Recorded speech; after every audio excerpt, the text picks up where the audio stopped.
이 새벽 하나님의 은혜가 우리와 함께 할 줄 믿습니다.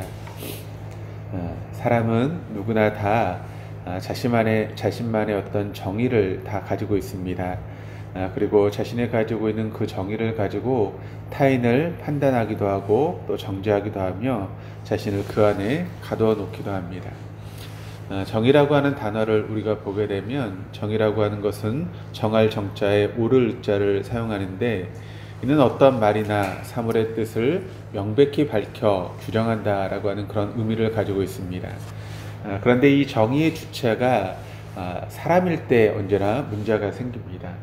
무엇인가를 판명하려는 개념의 기준을 자기 자신으로 삼기 때문에 그런 것이죠.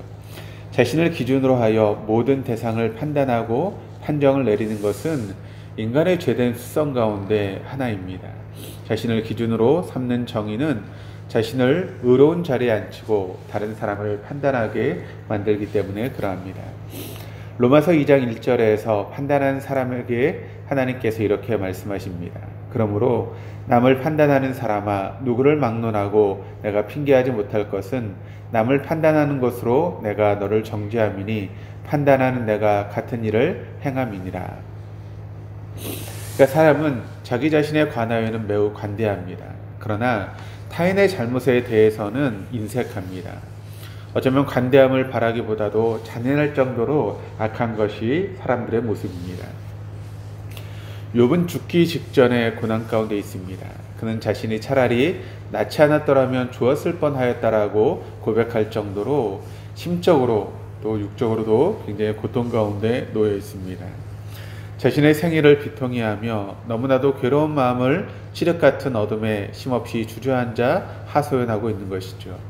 근데 친구들에게 욥의 이러한 괴로움과 하소연은 그를 정죄하고 판단하기에 매우 적합한 기회가 되고 있는 것입니다.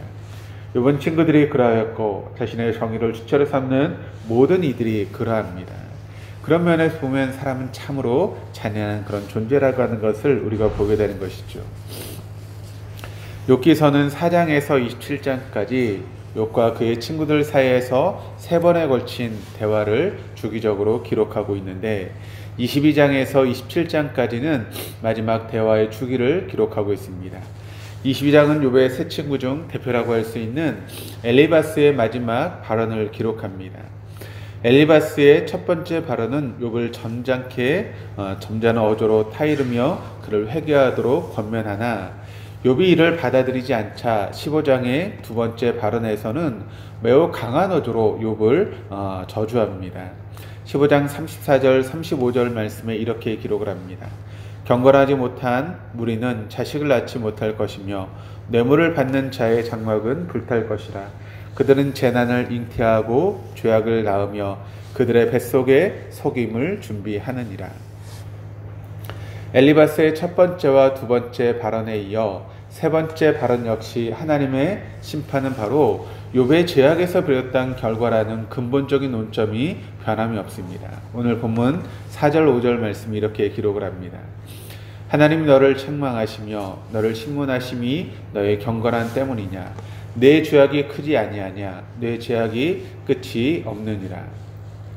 세상의 정의는 죄를 많이 지은 사람일수록 그에 따른 죄의 형벌도 클 수밖에 없습니다.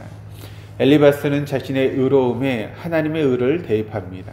이는 욥의 고난이 크면 클수록 그가 하나님 앞에 저지른 죄악은 매우 크다는 공식이 성립되어집니다. 엘리바스는 자신의 의로 타인의 불행과 고난을 큰 죄악의 결과로 단정지으며 욥이 짓지도 않은 그런 악행까지 덧붙여 말합니다. 그래서 22장 6절에서 9절까지 말씀이 이렇게 기록을 합니다.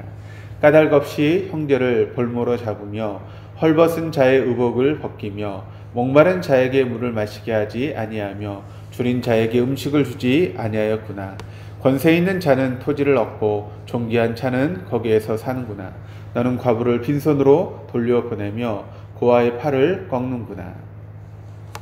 결국 엘리바스는 무고한 자를 크나큰 악행을 저지른 자로 만들고 있습니다. 욥이 이유 없이 형제를 불모로 잡으며 헐벗은 자의 옷을 벗기지 않았습니다. 목마른 자, 줄인 자에게 인색하게 대하지도 않았습니다. 욥의 부유함은 부당하게 자신의 권세를 이용하여 취하지도 않았으며 그와 가부를 괴롭히지도 않았습니다. 그럼에도 엘리바스가 이처럼 욥을 악행자로 바라보며 나아가 그를 저주하기에 이르게 되는데 22장 10절 11절 오늘 본문의 말씀을 통해 이렇게 기록을 합니다. 그러므로 올무들이 너를 둘러있고 두려움이 갑자기 너를 엄습하며 어둠이 너로 하여금 보지 못하게 하고 홍수가 너를 덮느니라. 자기에 의해서 시작된 정의는 이처럼 왜곡되이 사람을 바라보게 만들고 있습니다.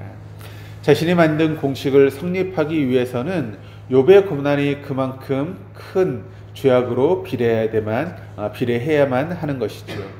그러기에 엘리바스가 바라보는 욥은 죄인 중에도 가장 흉악한 죄인이 되어야만 했던 것입니다. 그가 가진 정의는 타인을 정죄하는 기준이 될 뿐만 아니라 하나님에 대한 잘못된 신론을 가지게 합니다. 그의 신론은 철저한 인과응보자로 비치는 하나님일 뿐입니다. 또한 그의 인간론을 보면 22장 2절에서처럼 어떠한 것으로도 사람의 선행은 하나님의 유익이 되지 못합니다. 지혜로운 자의 수고도 결국에는 자기 자신에게만 유익할 뿐입니다. 그러나 하나님께서는 우리를 그렇게 대하지 않으시는 좋으신 분이십니다. 엘리바스의 정의는 저 멀리 있는 하나님, 우리 행동에 따라 단순히 심판자의 하나님으로 비칠 뿐입니다. 그러나 하나님께서는 우리와 늘 동행하시며 우리의 기쁨이 그의 기쁨이 되고 우리의 슬픔과 고통이 그의 슬픔과 고통이 됩니다. 오늘 본문에 나타난 엘리바스의 모습 속에서 우리의 모습은 없는지를 한번 살펴보시기를 바랍니다. 엘리바스는 겉으로 보이는 외모나 타이틀, 상황과 사회적인 신분을 통하여 자신을 철저히 닫아놓았고 그 안에서 자신의 정의로 타인을 바라보며 정죄하고 심판할 뿐 아니라 저주하기에 이릅니다. 자신의 친구이든 괴로워하는 자이든 오직 자신의 정의와 칼을 사정없이 내려치고 있는 것이 바로 엘리바스의 모습이었다는 것이죠.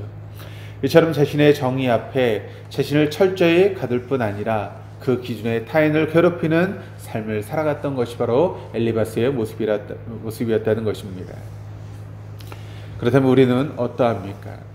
혹시 겉으로 보이는 외모나 타이틀, 사람의 상황과 사회적인 신분으로 왜곡된 시선으로 남을 정죄하거나 판단하고 있지는 않았는지요?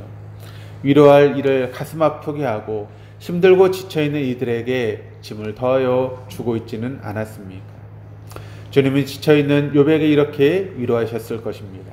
수고하고 무거운 짐진 자들아 다 내게로 오라. 내가 너희를 쉬게 하리라. 오늘 우리에게 욥과 같이 다가오는 이가 있습니까? 인생이 실패로 괴로워하며 슬피 오는 이들을 위로합시다. 그 사람의 과거를 비우는 것이 아닌 주님의 긍휼의 마음을 가지고 그런 사람들을 따뜻하게 대할 수 있는 우리 모두가 되어야 될 줄 믿습니다. 혹시 우리 가운데 욥과 같은 고난과 슬픔에 젖어 있는 이가 있습니까? 아무도 내 마음을 이해하지 않으며 모든 이가 손가락질할 때 주님께서 조롱당하심을 기억합시다. 세상에 이해 못하고 조롱하여도 신실하신 주님의 약속만 붙들며 살아가시기를 바랍니다. 욥의 고통과 고난의 현장 가운데 주님은 늘 함께 하셨고 그 주님께서 우리와 동행하신다는 약속을 붙잡을 수 있는 우리 모두와 또 오늘이 될 수 있기를 주님의 이름으로 소망합니다. 기도하시겠습니다. 하나님 아버지, 욥의 친구 엘리바스는 자신에게서 만들어진 정의를 기준으로 고난받는 욥의 마음을 날카로운 칼로 내려쳤습니다.